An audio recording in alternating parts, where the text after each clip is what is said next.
We'd very much like to dedicate this episode of R.O.A.R to Andrew Stone, who tragically passed away on the 10th of September 2020. Andrew Stone was a massive Happy Hardcore fan, so if you're out there somewhere and you're listening, Andrew, this episode is for you. Hello and welcome to R.O.A.R, the 90s Rave Podcast with me, Tom Latcham and Chrissy Richards. If this podcast sounds especially good quality today, it's not because Paul Kingsize has had to work his bollocks off to make it sound good, although I've got no doubt he has done that. It's because we're using wicked new microphones and a recorder paid for by you, our very generous listeners. So thanks very much to all those who donated. And if you want to help us further improve the output, you can get involved at gofundme.com/the 90s Rave Podcast. That email, or that address rather, is gofundme.com/the 90s Rave Podcast. Today's special guests were at one point, without doubt, the biggest Happy Hardcore act and are probably the most successful acts to come out of the Happy Hardcore scene. Yeah, I'm almost certain that Chrissy was a fangirl and sang along to some of their, of course, should we say euphoric 90s sets and tunes. Can you guess who it is? If you hadn't guessed, they are, of course, the one and only Force and Styles. Yeah, hello, boys. Good morning. George the dog is loving you being here. He's touching my feet, funnily enough. He will do that. He's going to start snoring again in a minute. It's when the farting happens, you got to... I look forward to that. Especially the way he's aimed directly at me. You can stay in that position. Thank you for coming, boys. Thank you for doing this. Thanks Really for having us. appreciate it. You and guys... thanks for spending all the money on the mics as well. I know, which means there's no fee for you, I'm afraid. But, maybe one day it's bad timing. But you guys are, I don't know if you are, sort of currently celebrating 25 years since you first started working together as a duo. You do get less time for murder. Does that make you feel old? Very old. It's 25 years. I can't... Do you know what? It's the funny thing is, we were speaking about it earlier, that 25-ish, we're going to make it 25 next year because 2020 doesn't count. Bit of a write-off. Obviously, yeah. We're going to write it off and do it next year. So, but we'll go with it for now. Yeah, absolutely. You should be very proud. It's a fantastic achievement. But you do, as I say, get less time for murder. So this normally is a podcast about the 90s rave scene. As a duo, what moment do you each pick from the 90s that was your pinnacle as a duo, and why? In sense of what, in total or production or DJing or whatever. What do you view as your crowning moment as a duo in the 90s? Wow, heck of a question. I think DJing wise, we might disagree, but Energy 97 is always my first pick. That's what I was going to say. Yeah. That was a fantastic event as well. It was mind blowing. If anyone hasn't listened to the set or any of the sets, not just ours, but that constant noise of whistles and horns, which kind of overwhelms the music most of the time, was incredible. And if anyone ever asks that question, that's always the same answer. It never changes, even though there's been other incredible gigs. DJing wise, for me, that was the one. It was just something about that night, wasn't it? I think it's the same for everybody. When you speak to Dougal, Slipmat, that was a big moment. What in particular? It was. I don't know. It was just the timing. The music was so good at the time. There was a lot of talk at the time about the scene sort of starting to die off, wasn't there? Yeah. And then Dave and Penny suddenly come across with Energy 97, and everyone was like, "Yeah, right. This is dying. Look at it." I mean, it was mind blowing, and I don't think there'd been anything like that for. No, it almost felt like it was leading up to that night, even though you didn't realise it was leading up to that night, and it was just it was a fantastic time. That was. Well, given we're on Helter Skelter, I'd actually quite like to ask you, what was it about Helter Skelter that was such a special event?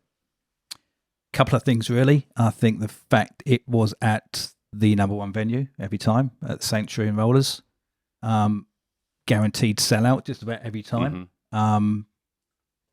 I think it was still where we had a combination of drum and bass DJ or jungle DJ, hardcore DJ, drum and bass, hardcore. You know, it was like that, wasn't it? And you'd move from Rollers to Sanctuary.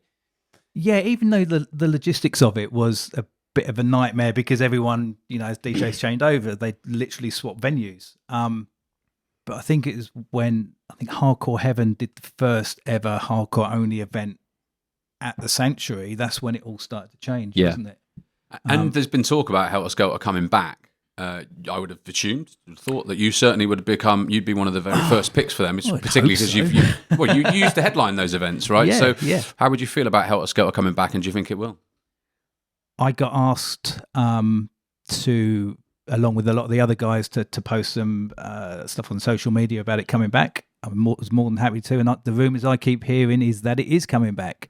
I think Majika runs basically all the social media stuff. So everything that I've heard has been coming from Majika.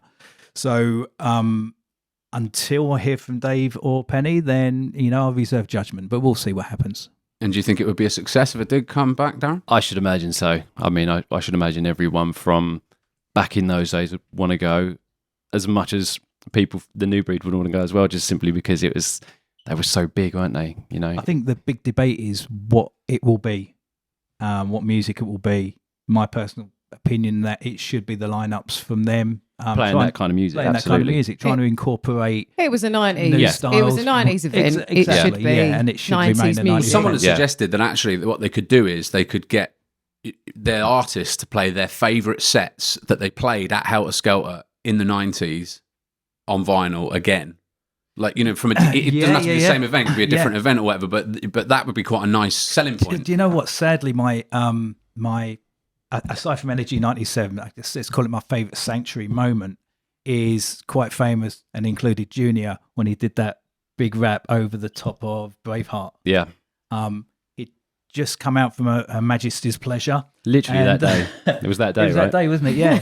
And he stood on stage. He still had his the glasses on and even the shirt, I think, didn't he? He Literally still came had the shirt straight from out. prison on. Had he even been home? No, I think we picked him up, didn't we? Yeah, literally took him straight up the road. Straight to the Sanctuary. And he's just stood there and he reeled off this, what must be a 3-minute rap. It's a fantastic, it's a great bit of MCing. Yeah. I mean, listen, he had long enough to write what he was in there. I think that was part of his rhyme, actually. He was talking about, like, I've been on the wing and I've been working on, Yeah, jail couldn't hold this, jail couldn't trouble this. Yeah. That was a big line.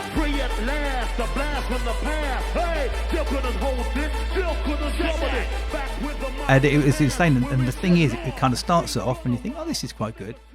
And then it goes on and you're just lost in it. It's like, this is incredible. And it's just one of those moments you just never forget, really.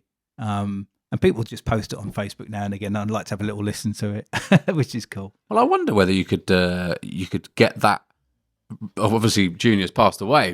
But I wonder whether you could get that rhyme and get it over the music. To recreate that moment in a way. 25th anniversary tune. There you go. It's out there. It's what we could do with it. It's badly recorded, but hey. Yeah. Maybe Darren could this sing show, it. by the way. Maybe. Look at his face. No.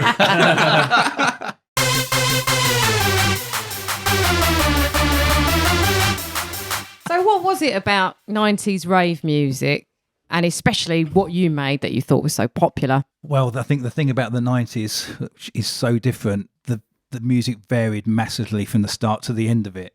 And there's so much happened that it's difficult to sum it all up. Whereas, look at the 2000s, didn't change really a great deal. No. It found its feet and it carried on doing the same thing.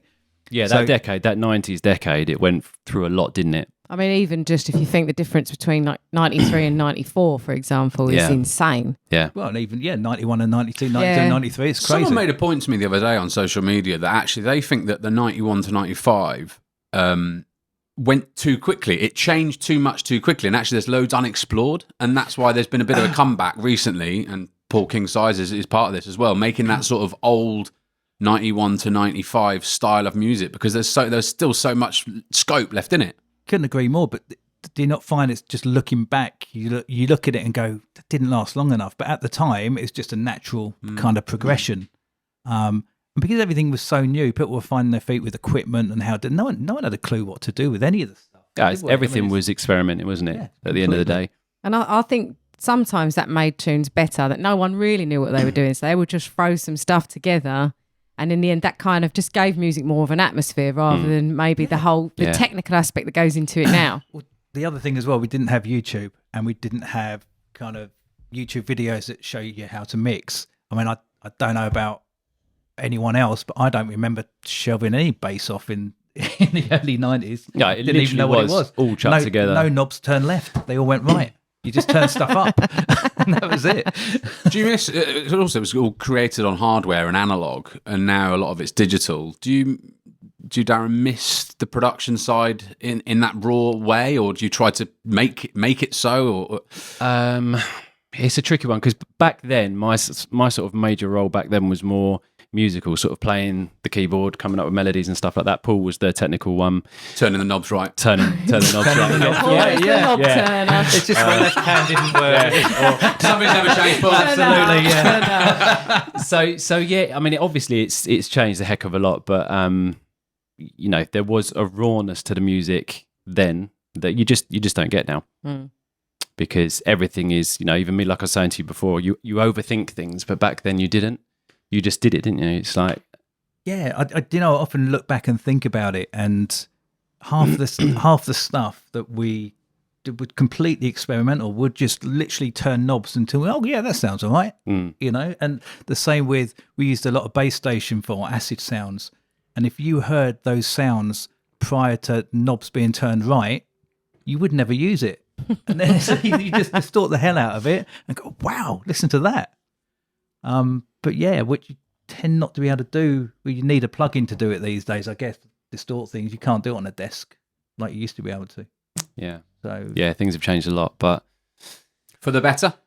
I mean, it's arguably it's easier to make music now. Like Paul said, there's tutorials can show you exactly what to do, but you know, you can overthink things. I think this was with the Force and Styles thing. We were in it right at the beginning, and we weren't overthinking things. And arguably, towards the end of the Force and Styles sort of career, so to speak, when we were overthinking stuff, is when it went not so right. Yeah, couldn't agree more. And I think that what happened is new equipment started to be released, didn't it? And we always wanted to be at the forefront of new equipment.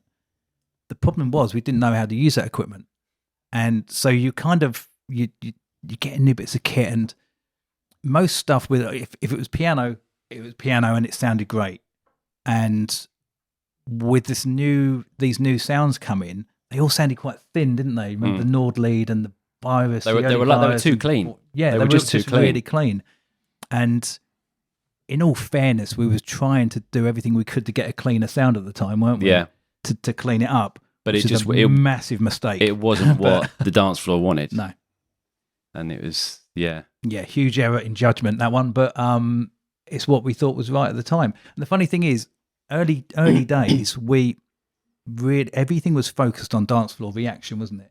Everything that we did, because we used to go to a lot of parties and listen to the music, see the reactions, we knew how it had to sound. And I think later on, that dynamic changed a bit, and we was trying to make it, does it sound good in headphones?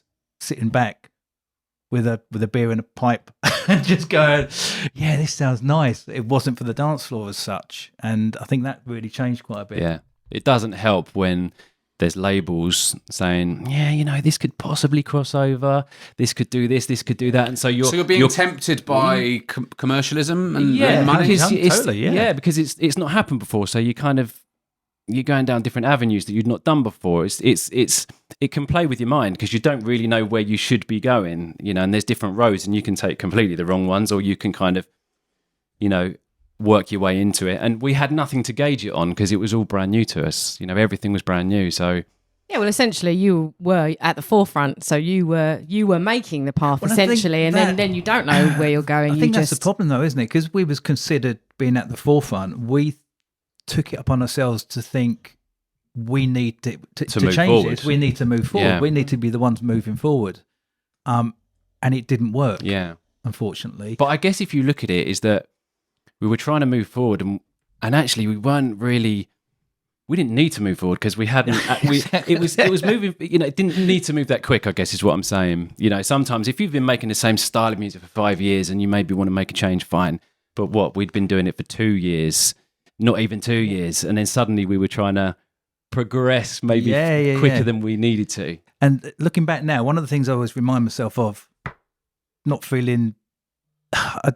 disappointed with anything that happened, because it did for a reason. And, you know, it's amazing when we did it. But you look back and think rock music has been drums, vocal, guitar forever. That's not changed. Whereas we tried to change what hardcore was. And there was no need to. What were you trying to make it? Trance had just come in, basically.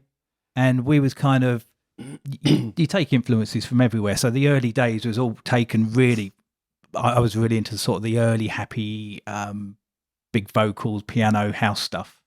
I think you probably were as well. Yeah, no, exactly the same. So everything was kind of influenced from that. And then trance come in. And I love trance. I think we both loved trance at the time. We used to play a lot of it, didn't we, locally?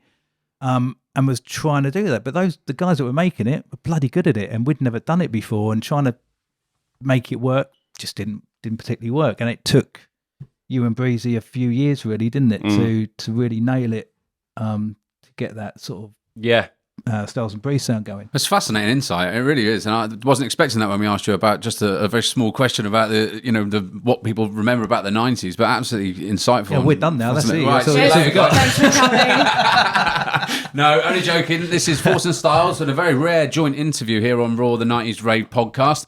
You can remember our contact details for anything at all. Hello at the 90s Rave Podcast.co.uk.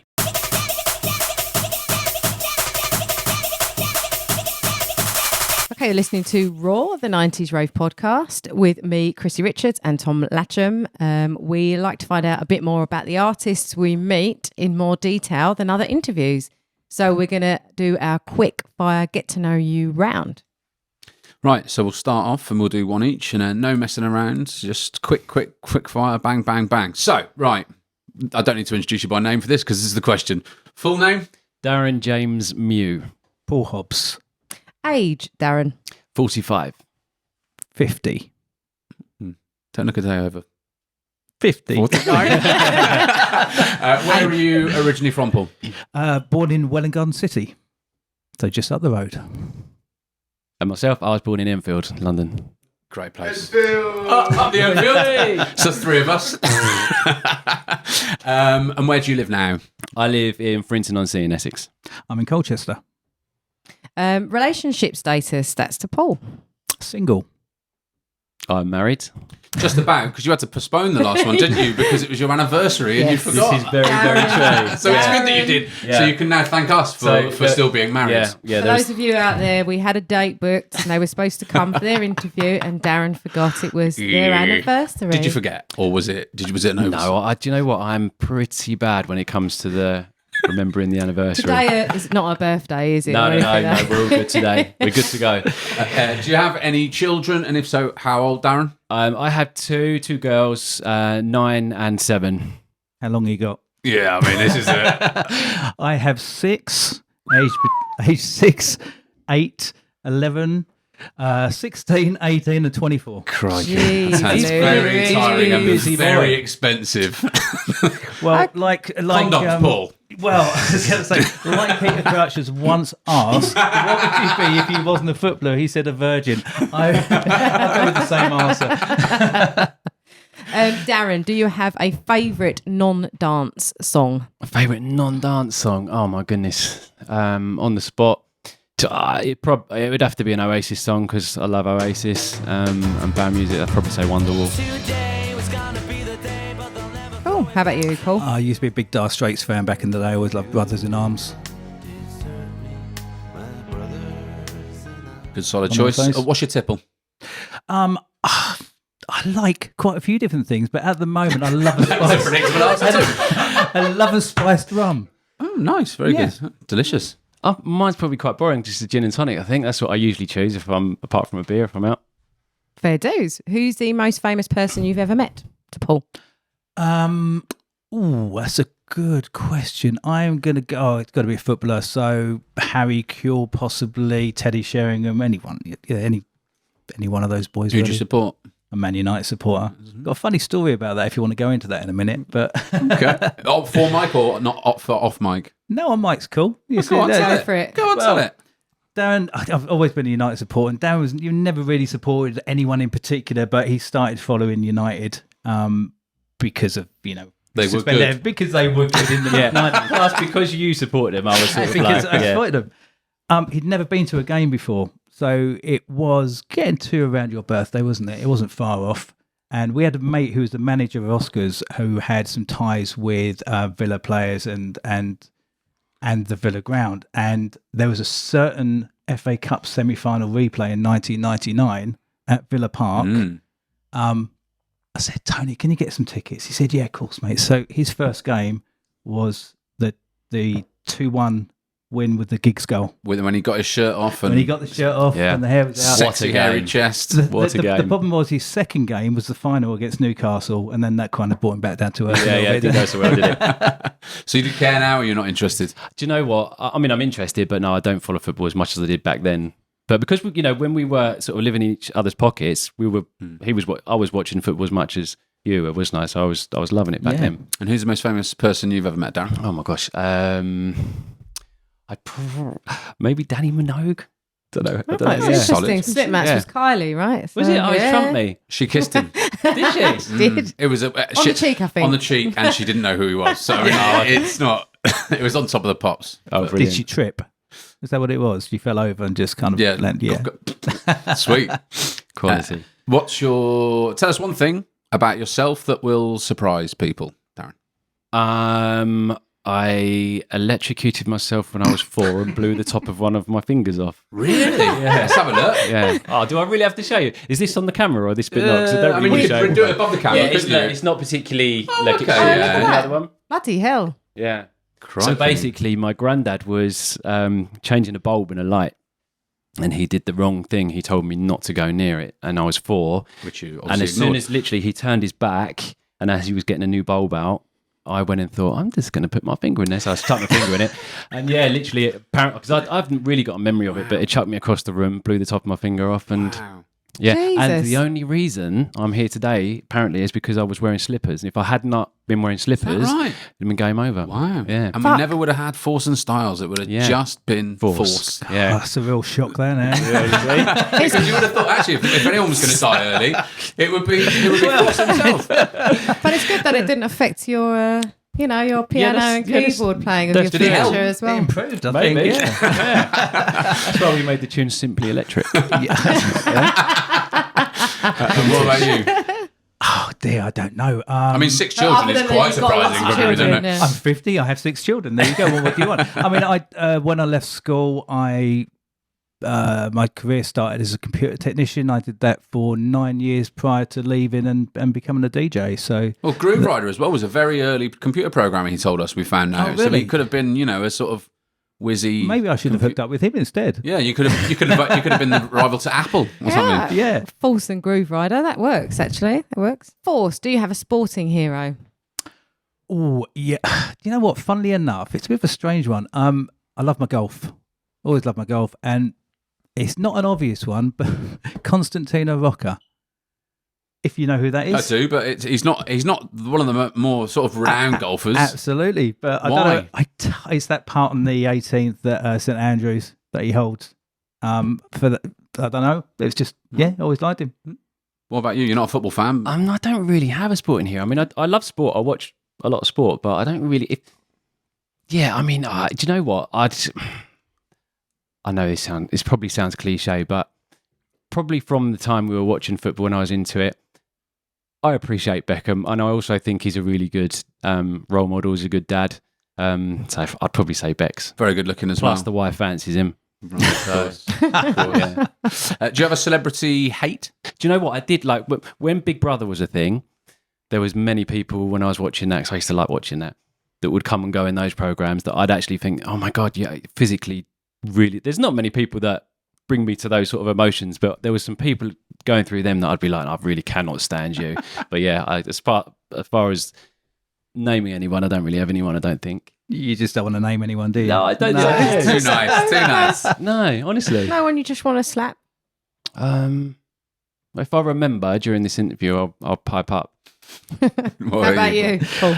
Do you know what? I'm not a great fan of, and she doesn't live far from here, but Gemma Collins, just not. You don't even need to explain why. No, I don't think. there you really. go. Yeah. Just not a fan. I She's don't probably know much very about nice. her I other than suspect the whole that dancing on ice thing. She's a obviously. lunatic, a dreadful lunatic. I'm glad you said worse than me, Tom. I That's think I've okay. met her, actually. I'm almost certain I've interviewed her in the past. One thing that you could change about the rave scene, if you could. Funny enough, it's got to do. You posed a question to Slipman. I think you mentioned it to Matt actually about this. The meeting of minds that supposedly happened. Were you not invited? No, we were there. Were you there? Yeah, we were there. Oh, So- come on. You've got to tell us more about this, Yeah, please. tell Because us. loads of listeners Tell have us said about that these we're famous really meetings. intrigued You'll have about to jog it. my memory because I You can't don't- really they remember can't it. remember it. Do you know what you call me, party boy? You know, secretly. Yeah, I'm the one with the brain cells at the front. secretly. So yeah, there was a meeting of certain DJs. I mean, most of us were there, I believe, at Slamming Vinyl headquarters. Was that in Enfield? Yes, Yeah. I'm remembering it now. Yeah, You're remembering it now. And obviously, it was during a time when the scene was taking a bit of a nosedive. Everyone's a little bit concerned about what do we do next. So we all got together, and the general consensus coming out of that meeting was that things needed to slow down. It was getting to go at 175, 180 BPM at the time, I think, Yeah. wasn't it? It was getting quite fast.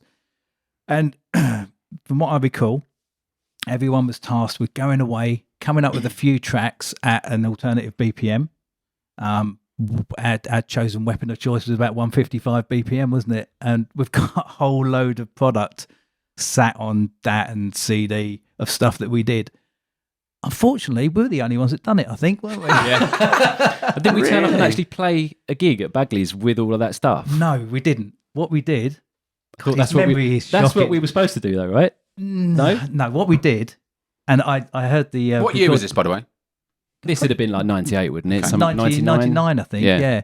What we actually did was turn up... it was 99, because we turned up at Bagley's and we played trance. Do you recall? That went down like a lead That balloon, went down yeah. like a lead balloon, didn't it? Yeah. We played it slightly faster than it was, about 150. Like a 155. sort of pre-Raver Baby, Raver Baby. Pretty Probably, much, yeah. So binary refineries, all that kind of stuff, you know.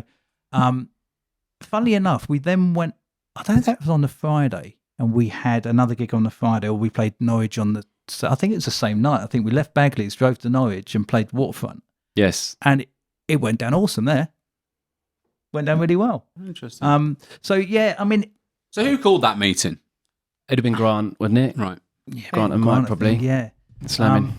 So one of the things would have changed really is something had actually come out of that, and you know, rather than a meeting that happened and nothing happened, and then everyone went back to just kind of doing, and things just at that point Why did fizzled it, out. look, it's worth exploring this now because we're on it, and it's not a quick fire round, but it doesn't matter.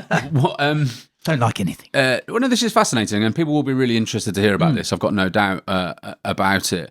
Why did people ignore it? Do you think? Probably not everyone was satisfied that was the right route to go down. Brisk would be one, definitely, because Brisky was very much about speed. His sets were very much faster than everyone else. Sort and of I give it, think, the name gives it away. Yeah, doesn't yeah. it, really? Absolutely. Was he Yeah. actually at So- the meeting? yeah, Paul's there. Yeah. Did he say "fuck off"? I'm sticking to my No, 180. I think he was. I don't think he's one of the people that was up for doing anything particularly slow, because that's what he was about, wasn't it? You know, Yeah. his sets were faster, so why should he? And everyone had their own opinion. We were one of the advocates for trying to bring it down, because I don't know why we at the time we just I guess wanted your to music change. was a lot more melodic, really. But we was doing a lot of other stuff at the time as well, because we had releases on Neo and sort of trancey We were bits just and experimenting, basically, weren't we? Yeah. Pretty much. trying to do different things. Yeah, probably looking back on it now, we didn't really know So what we wanted to do. No. We just knew we were trying to do something different to what we had been doing. So I think going back to the actual crux of the question, what would I like to have done it better than what we ended up doing? I mean, some of the tracks are actually all right. Can we but listen to any of them? Not now. You just don't haven't. You- You've got them somewhere. They're hidden away in a bag. Get hunting, Paul. They're on that, aren't they? They aren't. I think You've some got on, the DATs, though. Yeah, some on CD. Yeah, I've recorded them off actually. Quite a few of them. There you go. There is some really good bits and some really Do you not so good think bits. there was ever any chance that that scene was savable? Actually, given that you had the meeting, you all went away, and apart from you two lovely boys, everyone just fucking ignored it. That wasn't meant detrimentally to No, anyone but, else. you know, It no, was but, just it didn't happen. Clearly, it didn't happen. So, yeah. do you think it was unsavable then? Therefore, I personally think that the music was maybe trying to go too far away from its roots. Had it just, veered slightly and taken some direction from something else, maybe, then maybe the music would have just sort of. But it kind of did. It kind of rebirthed as that more trancey. It did. More trancey sound. But what it If anyone can hear that knocking, by the way, that's George the dog's tail. That's the tail. Yeah. But what it took was an amount of time for people to get used to the new equipment, new production values, all that kind of stuff. And then it was around about 2003, was it, or 2002 when the 2-2, I think. What? That is definitely the dog. That is the dog. Just get off me. Just pestering Darren. But that's the change. And I recall there was, the thing is about the hardcore is that there's some very defined timelines. Happy hardcore and UK hardcore. Essentially, it's the same thing. I don't see it being much different apart from a name. So drum and bass, everyone says, it's always been drum. That's not true. I mean, you've got jump up, you've got liquid, you've got every other possible type of genre of drum and bass, all changing constantly, but it's still under the umbrella of drum and bass at the end of the day. And the other thing to remember is drum and bass took a massive downturn around the time all the Raver baby stuff was. So all the hardcore DJs were massively busy and the drum and bass DJs were scrapping around for a gig. So there was that era beyond happy hardcore as such where it had a renaissance and came back, and it was huge, wasn't it? Yeah. Absolutely huge. Just the early Raver Baby events were massive. Yeah, that's absolutely massive. And why did it die again? Again, it's probably down to people's taste in music. It's down to music changing. I don't think you can put your finger on it. Otherwise, people would have learned by now. I think the problem, and I may be wrong, and you tell me if I'm wrong, is I wonder whether everyone just tried making the same stuff, and there can be so much variation inside of hardcore. Breakbeat, freeform, trance, UK stuff, the happy stuff, whatever. There's a range, and that's what drum and bass seems to have done well. It seems to have done. We'll do a range of things, and there's something for everybody, rather than we're all just playing the same sets. We're all the same DJs on the same flyers, playing the same things I think all the time. You've absolutely nailed it, because that was one of the problems for me, is that the same tunes were getting played by everybody, and it was just too much. It was too much of a good thing, basically. The versatility of a breakbeat as opposed to a kick drum, though, just opens it up. You can make a track with a breakbeat that you can sit and chill to, or you can jump around to. You can't really do that with a kick drum.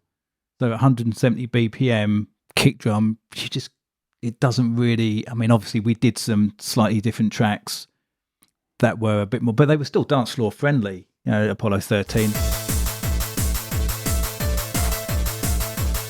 and Cutting Deep and stuff like that. But I mean, I was in the gym the other day, listening to a V Recordings podcast, and Brian was doing it, and it's awesome for the gym, it's awesome for dancing to, it's awesome to listen to, and you can do so many different things, whether that is a piano and a vocal or. Well, I was going to ask you this question later on, but as we're here, I may as well ask it now. You went down that kick drum route and stuck to it, and that was where you ended up. Was that a mistake? Do you regret doing that at all? Nope. I don't have any regrets. He certainly doesn't now. Well, no, he's doing all right. Still very high in that field. But I don't know. It became big for a while in that happy hardcore, and then it died off. Whereas breakbeat, well, as we've seen with jungle and drum and bass, it's still very much on the fly. Definitely. But it has had its moments. But the thing is with drum and bass, I guess hard dance now is worldwide more since the amalgamation of maybe hardstyle and hardcore has seen it kind of. Would you agree with that? Yeah, it's kind of gone a bit more worldwide. Yeah, drum and bass is a worldwide sound, more for Europe and possibly Asia. Maybe not so much in the States. They haven't sort of taken it on board as much as they have the kick drum. So yeah, it just changes depending on continent. Really, it really does. I mean, the same with. I mean, Australia's a little different now because they have kind of taken breakbeat on a bit more of drum and bass, should I say?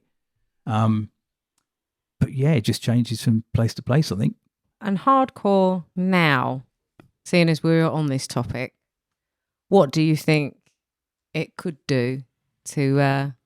What do you think is wrong with hardcore that's a question for now? Darren, really, because he's so involved in the. But he's kind of like more in his own unique sort of place where it's kind of like sort of EDM hard style, but sort of also hardcore. Yeah, and so it transcends. I don't really consider myself as hardcore, really. You know, I'm in a hard dance bracket. You know, I don't pinpoint myself. You know, some of my tunes I make at 150, 155, 160, 170. So I'm in there somewhere. But you know, a lot of people still call me happy hardcore, but I don't consider myself happy hardcore. You know, I was happy hardcore with 4C. Come the 2000s, that was, I guess, coined as UK hardcore, and now, you know, I sit somewhere in the hard dance bracket, but I don't really know where.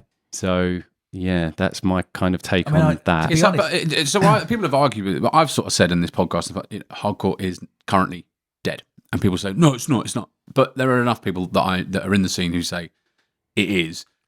Is it salvageable?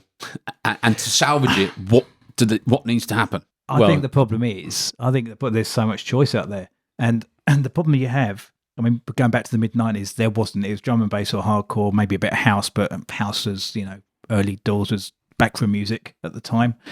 Now you got 470,000 different genres to choose from, and kids. I mean, there's some amazing parties out there. Promoters that actually take the bull by the horns and do multi-genre parties. Bristol's a great example. I played one a couple of years ago, which was a bit of bass line, bit of drum and bass. I played obviously a classic hardcore set, and there's a bit of house in there, and the kids were jumping around to every single set. It was amazing. But generally, not everywhere is like Bristol. And That's true. And so the choices are, a lot of kids will go for the glam of maybe house. If they want anything really underground, drum and bass parties are busier, so they might gravitate towards that a little bit more. Is there drugs an issue as well? Because young people aren't really doing drugs in the same way as young people did when we were all growing up. That's like a fact. That's known. And that sort of heavy 170 stuff sort of requires drugs. No, possibly. I think you go to some events now, or you did like a few years ago, and people would be kind of like, ketamine would be their drug of choice to go out to, and it's not really a party drug, it's a lay in a K-hole sort of drug. You're doing it wrong. Yeah, I think it depends where you are in the country as well. Yeah. I mean, if you're at a gig in London, I guess it's going to be different to being in Doncaster or Sheffield or something, you know. Different areas do different things, and I mean, as well, I mean, there's some classic clubs, hardcore clubs that are still hardcore clubs, and they haven't changed since the early 90s, and they're not particularly nice venues to be in. And if you're a youngster growing up and you can go into this lovely glitzy house venue with lots of lovely people, you know, dancing well, around, young people as well, aren't they? They're driven often by Instagrammy things and nice stuff, whereas in the past, when I used to go, I was like, I really like it being edgy. Yeah, we all did. But everyone did. I loved a shithole. I mean, Labyrinth, for example. I mean, if it's not, I never went to glitzy or glam sort of places. Different era. I mean, the thing is, glam then was, a pop type club. I mean, there wasn't anything else to go to. It was either dingy or ritzy, and that was it. You know. So, my best nights out are those ones where you go to Labyrinth at like Dalston Lane, and you go in the toilet, and there'd be like 4 inches of piss from the back of the toilet to the front door. Yeah, it was an experience. You'd have to tiptoe. You're like, oh my God, there's a. But that's the thing, is you didn't know what the night was going to bring. Yeah, at any point, because of all of those factors, but for many other factors as well. And I guess if you're going to a nice, fancy, posh club, they're all sort of, nights are all sort of the same, sort of variation on a theme, but fairly similar and not that edgy. And yeah, I think social media's changed everything as well, completely. So if that never happened, would things be different? Probably, but how they'd be different, who knows? I'll tell you what, that was not a quick fire round. That was the longest quick fire round ever in history. We've still got one more question though on this quick fire. I don't know where we're going to put it. Promise. What one thing would you change if you were king of the world, Darren? Oh my gosh! If I was king of the world, what would I change? I mean, I'd probably fuck COVID off, to be honest. Yeah, I'd do that and probably get rid of. I'm not even that political, but I'd get rid of the government because they're shit. Well, mine was going to be political, but it was going to be Trump. So, Okay. Right, so shall we wrap this up now? Yeah, indeed. There you go. Now you know a bit more about the boys when you started. That was brilliant. That was your it wasn't quick fire, but it was fantastic. Yeah, we might have to make this an 8-parter. Yeah. I can feel some edits coming on. Paul, we were meant to be doing this as live. I'm not sure that's going to shake down in the edit. It's There you going go. outside. So there you go. Christmas Thank you very next much. Remember, though, you can contact us with questions or memories of thoughts and styles or the 90s rave scene. Hello at the 90s rave podcast.co.uk. We're also on all your social media channels, including YouTube, and there's loads of stuff on YouTube, so go and check it out. We hope you've enjoyed listening to this episode so far. We at R.O.A.R would love to continue bringing you quality content. So if you could chuck some unwanted pennies in our direction and help secure the future of this project, that would be awesome. The address is gofundme.com/the 90s Rave Podcast.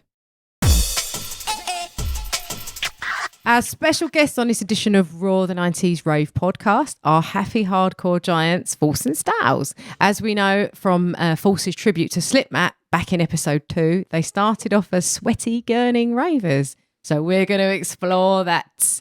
But tell us how you got into rave music.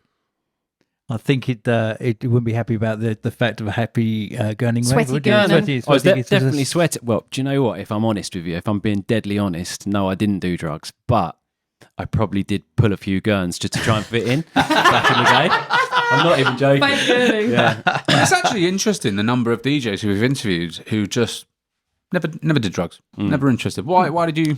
I think the music took me by surprise because I was 16 when I think it was a Rat Pack tape or a DVSD tape, and I didn't realise that Oscars, which was the club eventually I would start DJing at and obviously had my first rave at and meet Paul at, was even on my doorstep. It wasn't even on my radar until a few of my mates were like, yeah, there's this cool club down the road, they play rave music. I was like, oh, what's rave music? Anyway, we had a night out at Oscars.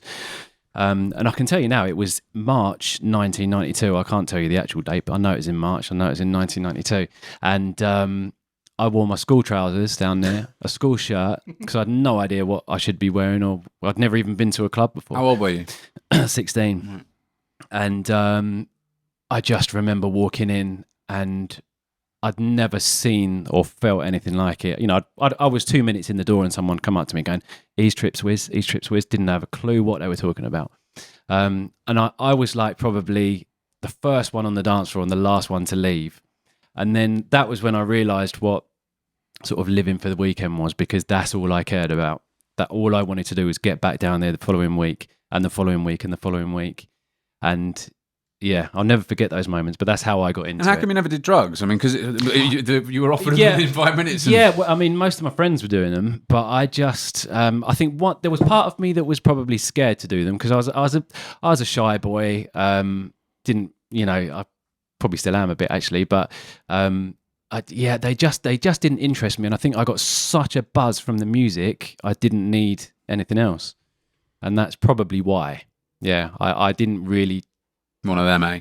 It was one of those. Yeah, I haven't really got anything. It's bizarre because, like I say, most of my friends were doing E's and all the rest of it, and that's why he still looks 21. Well, yeah. And I just didn't want to do it. God, my mates are idiots. I don't want to hang out with these annoying people who are gurning and sweating and talking bollocks. No, I didn't actually. I didn't. It just that side of it wasn't for me. And yeah, I guess that's all I can say about that. But musically, I got so much feels from the music, I didn't need anything else. And what about you, Paul? How did you get into rave music? You met through raving, but how did you get into the music? God, it's slightly different for me. I started off as a mobile jock, and I had a decent sized sound system, and a guy that I knew who had a record shop in Clacton had asked me if I wanted to do the sound system at a local pub, and he said, "Oh, you can DJ if you want." And so I went in, put the sound system in, and I was buying tunes from him. And that was really the first time that I got into the music. The funny thing was, when I first got in, I thought I'd missed it all. I thought I was really late into it. And it was like 91, I guess it was, because I hadn't been there in 89. I thought I'd missed everything. And but the funny thing was, I used to, little known fact actually, my mate used to be the driver for Ray Keith, and Ray used to live in Clacton, and I used to go off on a Friday night with my mate Mick, pick up Ray from Black Market, and then we used to go to Astoria and different places. I used to sit in the back of the car. How fun was that? That must be such fun. And so that was my first really introduction to everything, and sort of mainly London club scene at the time, I guess. Okay. And you both went to Oscars, which you said was where you met, and I've seen some footage of it, and it looks incredible. Like, I would have loved to have gone to that rave. Why does Essex have such a rich history in rave music? Because we've interviewed people, and it's like basically everyone's from fucking Essex. I don't know. All the best raves were definitely in Essex. Well, at that time, at that particular point. I think we got really lucky, didn't we? Because we had Oscars, and then literally 8 miles away you had 2-2s, and then there's quite often gigs at Essex Uni in Colchester. And then there was obviously Bury. But what is it about Essex that you think created that?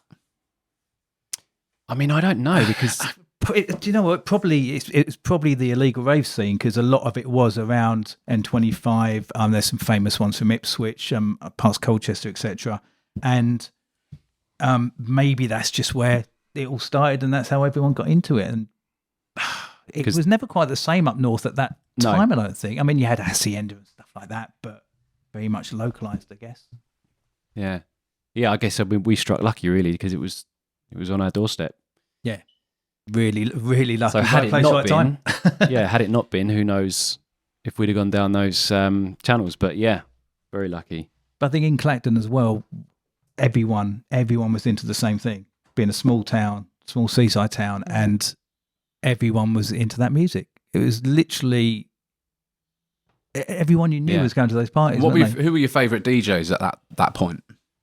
At the time, for me, it would have been Rat Pack and DVSD, simply because they were the two tapes that I had. So when they actually came and did, gigs there, it was like this. For me, this was just unreal. But at the time, I should point out that obviously I didn't know Paul, but he was a resident at Oscars at that time. Yeah, you DJ Force back then. Playing too early for when you got in. Oh no, I was there, man. Don't worry about that. No, yeah, because the reason I know is because when we actually met for the first time, there was a rave in Colchester called Mind Warp, and Paul was selling tickets. Raven, wasn't it? Was it Raven? Was it? I think it was Raven. Okay, sure. And so I went and knocked on the door to get some tickets, and Paul's girlfriend at the time went to my school, so she knew that I was. That sounds really bad, doesn't it? What, Paul's girlfriend at the time? There's been numerous. And she knew that I played keyboards and messed around with music, and she kind of sort of. So did you rate him as a DJ? Was he one of the DJs that you liked? Given Yeah, he was a resident? Yeah. Be careful. So you must have been made up when you ended up working together. Yeah. No, it was quite a big. Well, it was a big move. Little known fact. Darren actually worked behind the bar at Oscars. I did, yeah. Yeah. Did you wear your school trousers? That's how. Well, no, because what happened was I was raving there for probably about a year. Excuse me, and then I managed to get a job behind the bar, but I really only got that job because I kind of wanted to get in with the promoters. Who the irony is that one of the promoters at the time who gave me my first ever gig down there, he's my agent now, and has been my agent for years. So he gave me my first gig, but that was kind of. Yeah, one of the main reasons I was a barman is because I wanted to sort of get in there and try and get some sets, which I did. And then obviously what happened was I was DJ Styles warm up. Forcey was obviously already playing there as DJ Force, but then they would put us on the flyer as residents, Force and Styles. So that's just kind of how it happened. That's how it rolled. And the funny thing was, everyone just sees us as hardcore DJs. What used to happen back in those days as a resident, if there was a headliner on that was a hardcore DJ, we'd play drum and bass. And if it's a drum and bass DJ on as a headliner, we'd play hardcore. So we played everything back then, didn't we? Which turned out to be expensive at the time. But it was, back down the record shop every day. Hang on, no, because see, we've had Darren talk about not taking drugs, but we can't let Force get away with it. Okay, we were going to move on, but I no. always slid past that question. Yeah, actually. no, I thought you haven't answered that one. So, Force, Yes. tell us about your messiest moments. Well, I mean, mainly as a raver was during my indulging times. So very early 90s. Messiest moments. I mean, we used to have a lot of fun down at Oscars, particularly the all-nighters. They were always good fun. It was all really a blur, to be honest. I mean, it was. We used to have, I mean, everyone was doing whatever they were doing. You used to have a great laugh. But when the Force and Evolution stuff started, with more about the music, and certainly when we was doing all the Force and Style stuff, it more ended up being a day job and far more serious at that point, wasn't it? And so raving days had kind of ended at that point. Everyone knows I like a drink, so partying days were pretty much going out on the lash and having fun with various DJs around the world. But yeah, to answer the question, messiest moments. Oh God, We know you've got some great stories. Just chuck one at us. Come on, don't be shy. Give him the island one. That's a bomb. Well, I tell you what, quite funnily enough, Darren can tell this because when I got married in 2003, I think it was, he told his best man at my wedding, obviously, and he told this story at the wedding, didn't you? I did. Which was, I mean, you can chime in because you'll probably have some added extras because for my memory's it. better than yours. Because your memory is, yeah. seemingly so. We were playing in Ireland, and I think it was United Dance Night. Would I be right? Or everyone was there. So Slipmat was there, Vibes, Dougal, us, and whatnot. And anyway, Forsey was having a few beers, and I don't know what else he'd partaken in that night, but there was obviously something was going on, and we were playing a back-to-back set. And I think I'd queued a record up, and then I turned around to ask him a question, and he was flat on his back in the DJ booth. So yeah, and I think it was that night. If I remember rightly, you'd gone from like 0 to 100 in like no time at all. So I don't know what it was you'd taken, but What was it you had taken? Well, that particular night was a Buckfast night. I couldn't tell So you you. were just hammered on. You were pissed. but there would have been other stuff quite too. There would have been possibly. other stuff. I'm not going to deny there wasn't. Listen, because Chris Brown was there that night. There would have been other stuff.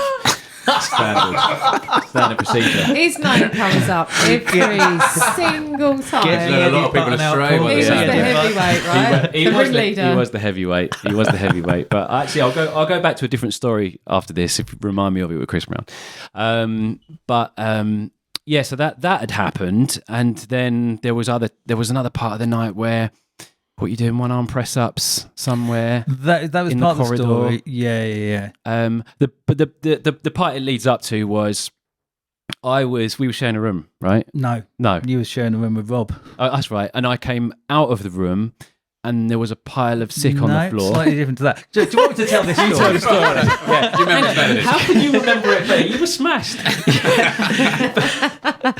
So him and Rob were sat in the bedroom, just chilling out, and apparently, as you told it, all they heard against the door was every few seconds. There's just this thump against the door. So they opened the door, and there was me just like headbutting the door. And he's looked down. There's this pile of sick on the floor by the door, and that's really where the story culminated. Really, wasn't it? Yeah, I think that the punchline was we said, "Forsey, what is that?" And you went, me." And it was like it's all over his feet. It was on the floor. It smells of Buckfast. It smells of Buckfast. Yeah, do not do Buckfast if you ever kids. If you're listening, don't do Buckfast. It's not good. Where is the noise inside? But about some style, We also like when we interview twosomes to sort of explore their relationship. So, did you get on straight away? Well, it was kind of a pre-organised thing because I think Paula had said to you, or said to me, "Oh, Darren's coming. He does music at school," and Love so that. we just got. Well, they used to do gigs at school. You see. The Evolution crew. The Evolution crew, yeah. So they used to do these lunchtime gigs there's Dal, Paul, and James, and so that's how we got talking about it, I think, wasn't it? And the funny thing what was, sort of band were you? What were the gigs? There was 3 of us. We had 3 keyboard each. We'd stand up. We kind of originally modelled ourselves a little bit on the Pet Shop Boys. So You we must were have got bullied badly. We were the nerds. Yeah, we were the nerds. there was no hamsters Yeah, involved or anything. but no, this is where it changed, because when we went from being like the Pet Shop Boy-esque kind of band to the evolution, when we sort of discovered rave music. So we were on the stage. We used to do these lunchtime raves, right? So you'd have the main hall, you'd have us up, and we'd using the sound system from the school. My friend of mine, Gary, he'd stolen like an orange light that goes on the top of, like, you know, your JCB trucks and whatnot. So he'd got one of them. That was the only light we had, right? So we turned the lights off in the hall. We had this orange light going around and we were playing our rave music. But this thing got out of control because initially it was just people from school who were coming at lunchtime, right? Next minute, our sort of rival school from down the road, they were all turning up as well and coming in. Next minute, people are smoking in there at lunchtime, right? And then obviously, Brilliant. but we were just there to sort of like give people the music that we were making, but it was actually turning into a physical rave. So yeah, it was You a got fun shut time. down, didn't you? It got shut down. Yeah, that's the As all good raves do. That's brilliant.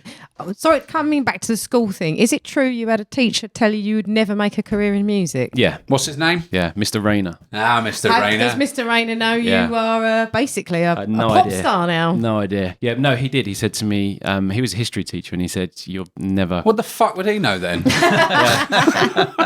said, "You need to get your head out of the clouds and, you know, think seriously about, you know, Oh, well, you'll never make it." I hope Mr. Rayner knows exactly who you are Yeah, now. Mr. Rayner.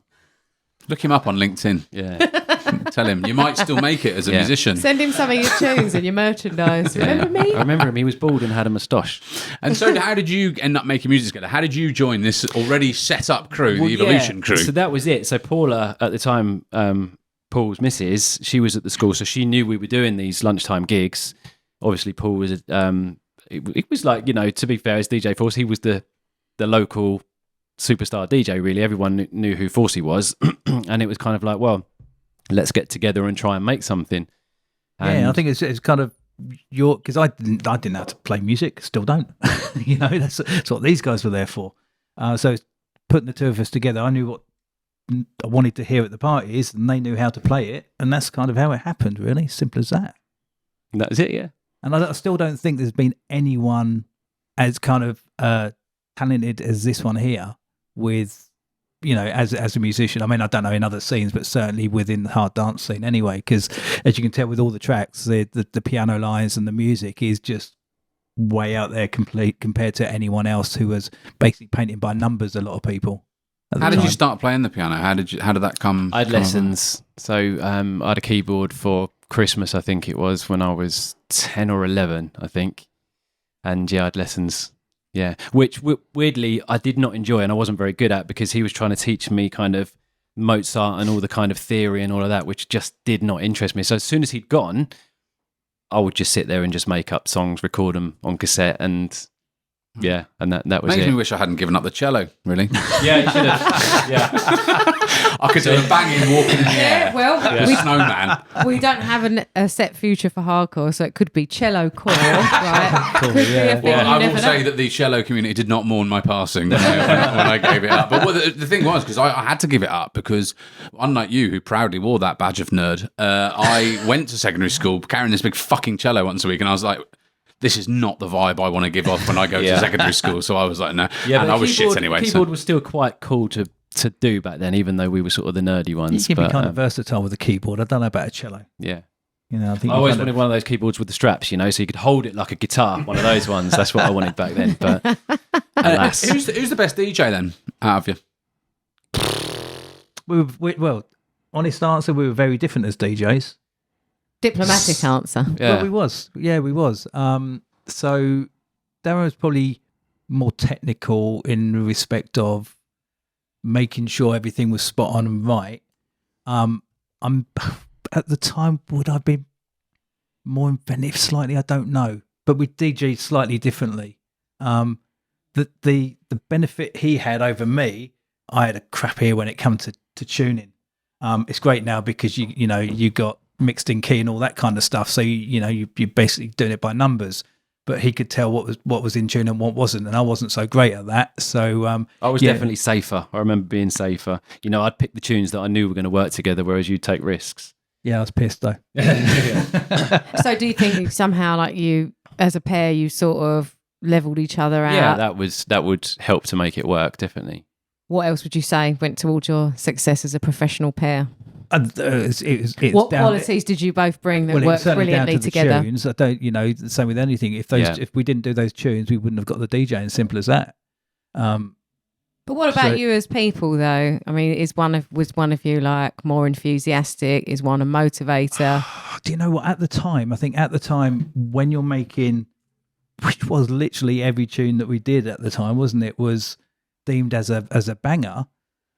You just like riding high. You're just in the moment, aren't you? Yeah, you literally, everything you do turns to gold almost, and we couldn't do anything. It sounds ridiculous, not being big-headed, but it was literally everything we did come out really well. But the thing is, it was very formulated, wasn't it?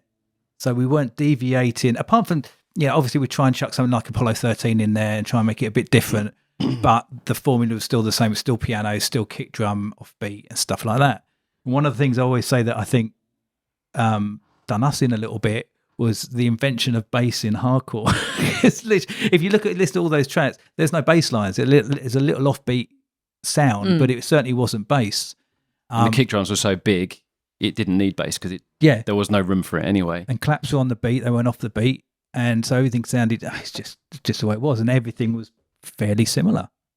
So it kind of worked. I guess the main thing was the piano, getting the piano line, and the vocal. So when you were putting together those tunes, would a lot of it have been based around a piano line, or would it have been based around a vocal? Very good question, and that's dependent. You see, this is why she's here. I don't know anything about making music. Whereas depending on who he was working with. So if Junior was involved, it's very much around the vocal, wasn't it? Because a lot of the time he'd have an idea of what he wanted to do.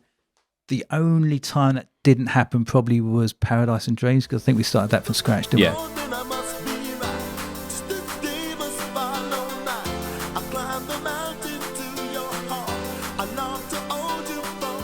Then he came in that night, didn't he, and just banged it out. We was playing FIFA, weren't we? Yeah. And he goes, I've got an idea, boys. I was like, no, can't, Joe, we're busy. And he goes, no, it's really cool. And he started singing this little thing, and then we started writing it, and but a lot of the time with like Pacific Sun, Pretty Green Eyes, certainly.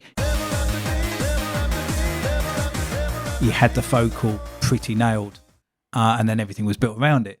Other stuff like Heart of Gold.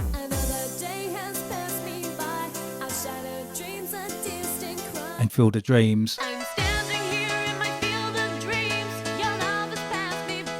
You do the piano line and get the music down. I'd write the vocal for it, and then we'd get Jenna in to sing it. And that's pretty much how it worked. And in terms of you together in your relationship, do you ever? Is there anything that you don't like about the other one? That he still looks 21. It's really that is annoying. annoying. Well, that would be annoying. That would be annoying. I'm going to pipe up here. I can't believe you are the same age as me. And the thing is, I didn't have a tough paper round either. So, It's slightly annoying. Funny enough, I think, Chrissy, I sent you a video the other day from 1994. Yeah. A United Dance Temptation interview, and he doesn't look a lot different from that. And I have to say, it doesn't it's ridiculous. actually. Yeah, So I Peter don't know what Pan. to say. I mean, actually, in lockdown, I've started to get some grows in my beard there, and I've got a few around the You side just there, so painting them now, it's on the way. I mean, I don't know if I'm going to bother, to be honest. You could look like this one Yeah, I day. could do for no salt and peppery. And have you ever got sick of the other? Did you ever get sick of each other? Has there ever been a point where you've thought, if Fabian Groove Rider, right? They said they never had a row. Not sure how much I believe that, but that's what they say. What about you two? Do you know what? As such, I don't think we've ever had a row as such. No. But I think times got stressful, possibly when we were struggling to find what we wanted to do. Yeah. When we was trying to find music, I'll be the first one to put my hands up. And so around that time, I struggled in the studio massively. And I'd go in, I'd be there for an hour or two and go, I can't do this. And I'd have to go. And it was, whether it was anxiety or whatever, who knows. But that was a real struggle when we tried so hard for so long to come up with something, and we just couldn't get it. And I think that was just, a stressful time. Yeah. But never fell out about it. I just walked out. I just have to leave and just get my composure, come back the next day and try again. Proper like artist style flounce. Well, you were talking about writer's block earlier, and it's similar to that, I guess, isn't it? It is, yeah. We just couldn't come up with something that worked or that we were happy with. A lot of the time, if ever we find those recordings, if you listen to the tracks, the content was actually really good. It was the production that didn't really work around it, yeah. And that's what we struggled with, whether it was moving studios, using different monitors, using different mixing desks, who knows. But and at that time was also quite tricky because for me, where I was just bringing the content to it, as opposed to any of the production side of it, because I didn't know how to do all that. That was Paul's role, and I had my role. It's all my fault. No. But I was still, I guess, even though I knew it was tricky times and we weren't finding our sound, I was still kind of chomping at the bit to get there because I kind of knew we would, or I felt we would in the end. So that's when I kind of had to learn that side of it myself somewhere along the line. There was that massive change as well, wasn't there, with kick drum. I think kick drum was a big part of it. Yeah. Because we used the same kick drum for most of the big tracks. So we knew how to set everything in there. And then we changed it to what was a softer kick drum. God, I hate using that word, but it was, wasn't it? Trying to get that slightly cleaner sound with all the rumblings of our first hardcore artist to chart and all that kind of stuff. You then try and start to lever it a little bit towards that slightly cleaner But element. it's lessons learned because it's generally, even now, a dance record that crosses over because it's been made for the dance floor and it's still got a raw edge to it. There's not many producers out there, unless they're producing for pop people, an actual dance floor record gets big because it crosses over because it's massive, in that environment first. Whereas I think we probably were trying to make something that was Songs. Something that was going to fit on radio maybe and on the dance floor, and it wasn't working for us. It wasn't working. And are you still close now? Do you see each other a lot? Do you talk a lot? Well, it's not as much as we used to, obviously. He's travelling the world not now, but but we still keep in contact, don't we? Yeah. Phone up, see how each other is and stuff like that. So, yeah. And so, yes is the answer. We definitely never fell out, that's for sure. And why did you stop working together then? Why did you decide this is... Well, there's an easy answer to that. During that late 90s, well, actually it would have been early 2000s. It was early 2000s, early 2000s. It got to a point where there was no money in it.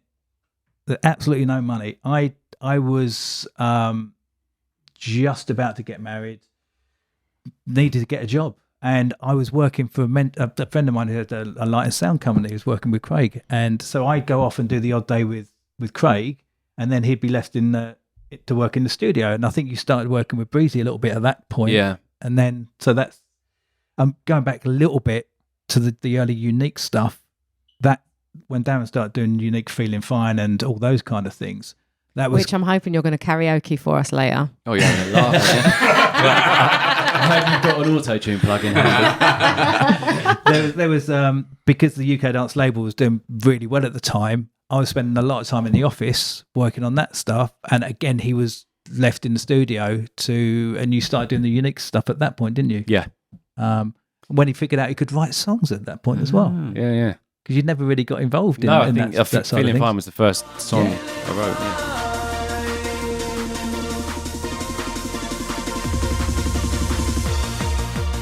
How do you feel about Feeling Fine, by the way? Because it's one of those tunes, I think a lot of people were like, what on earth is this? And then other people loved it. How do you feel about it now, that tune? Yeah, I'm proud of that song. I'm proud of that I'm song. a fan. Yeah, I'm a fan. No, I'm proud of it.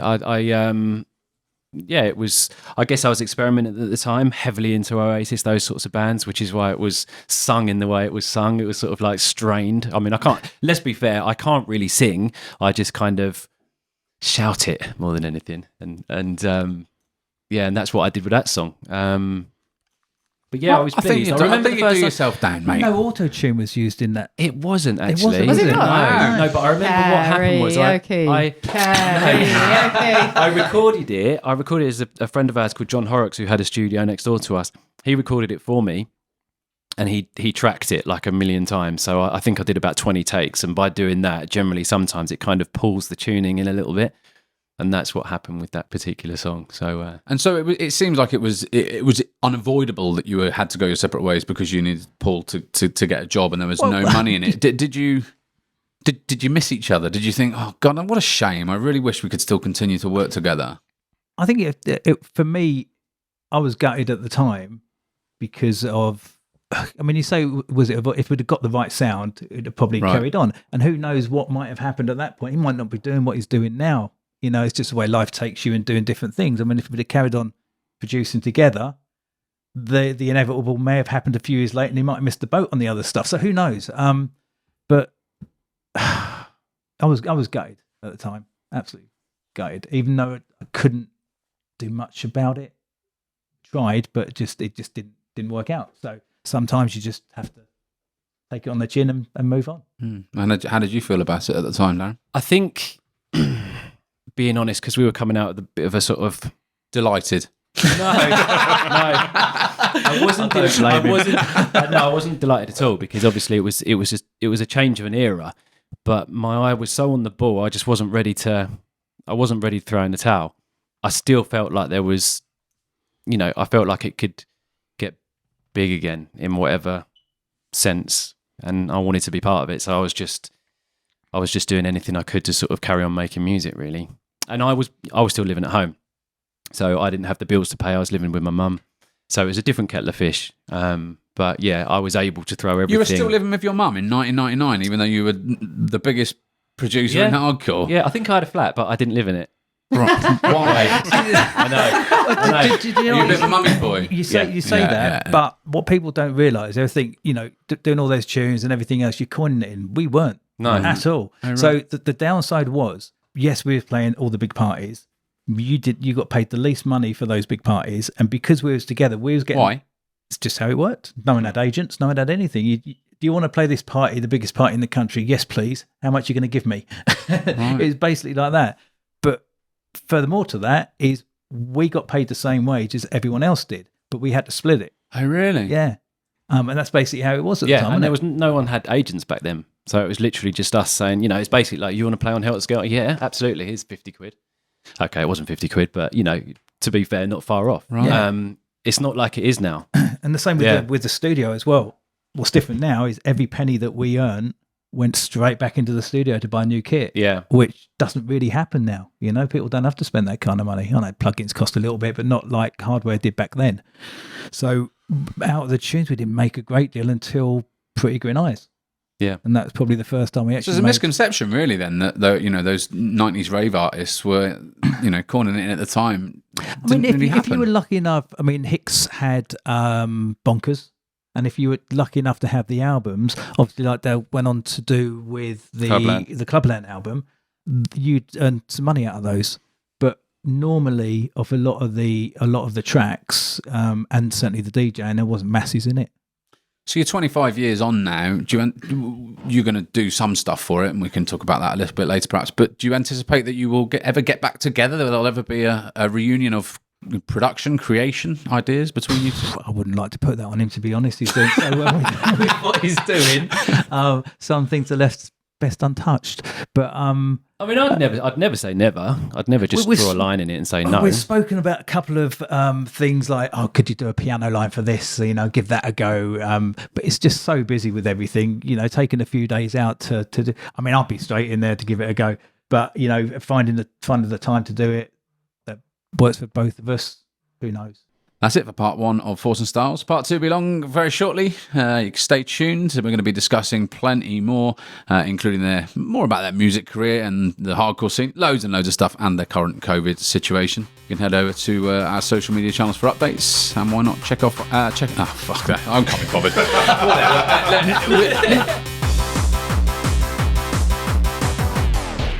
To be honest, we covered a lot of what we were going to cover in part two. Part two is going to be very short. Really short. But that's fine. That's all right, though. Yeah, that's all right. We've got a karaoke to do. Oh, yes. We're not really doing karaoke, are we? No, we're not. Didn't you make me sing it once before? I'm sure you've made me sing that. Oh, maybe. Yeah, it might have been on Addiction or Eruption FM. Yeah, it was up a tower block or something. No? I'll have that on tape then. There you go. Yeah, look. pull that Pop out that in. instead.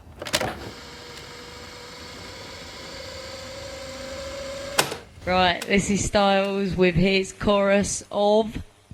I bet they're feeling fine, really, isn't it? Honestly, I can't believe I'm doing this. Each time I see Hicksy's face, his smile is shining through. I can't help the way I feel, but it's all because of you. You stole me from my world and said that you'd be mine. And that's good enough for me, 'cause I'm on top, and now I'm feeling fine. Now I'm feeling fine. That's what you're getting. That was pretty good, mate. Nice one. Sadly, that's it for the first part of our fun and exclusive interview with everyone's favourite Essex boys. If you're able to spare a few of your English pounds so we can keep this project going, that would be legendary. You can do so at gofundme.com/the 90s Rave Podcast. And now we'd like to say thanks to some special people for donating to us generously. They are Colin Knapp, otherwise known as CK, Jay Mallon, Arthur Roski, Ika Green, Mel Casey, Halcyon and Jay Ransom, Mark Simmons, Ruben Whirlidge, Tom Evans, Tom Lloyd, Tristram Bentley and Ollie Wheeler. Thank you very much from everyone at R.O.A.R. Don't forget, we're also on all your social media channels. Search for the 90s Rave Podcast. Thanks and catch you later.